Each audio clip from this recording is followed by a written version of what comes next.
فرمود آدم اینها چه بالاتر یا نکسی از من بالاتر شد من که قدر مردود پیدا کردم که مرا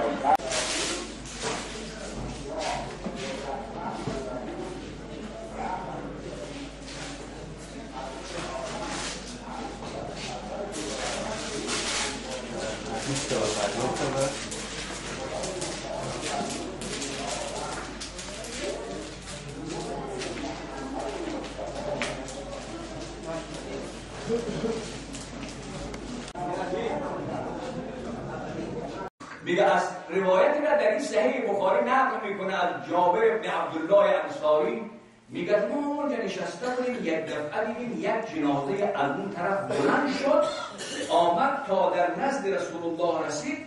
حضرت پیغمبر خدا به احترام این جنازه بلند شد و چند قدم هم حرکت کرد.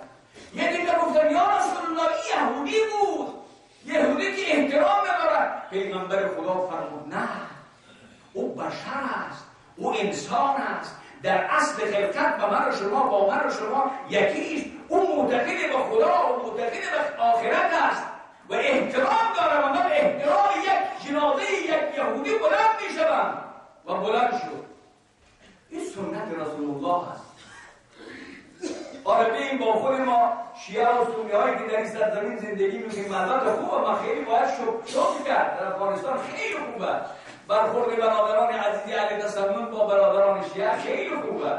من میگم نه، این که باید نمیکنه، باید بهتر و خوبتر و محکمتر و استوارتر باشه. حالا در تشریح جنازه ها یک وقت از جمله امتیازاتی که مسلمان ها نسبت به دیگر ادیان دارند این است که تاریخ پیغمبر بزرگوار اسلام از روزی که پیغمبر به دنیا از مسئوله‌های مهم این هفته روز رحلت جانگداز پیغمبر بزرگوار اسلام و شهادت فرزند بزرگوارش امام حسن مجتبی و فرزند بزرگوارش کامل الحجت علی ابن مصطفی الله علیه السلام. در این خطبه عرض ارادت نسبت به آقا سید ما و مولای ما امام حسن مجتبی علیه السلام داشته باشیم. امام حسن مجتبی علیه السلام امام دوم ماست. از نظر نسب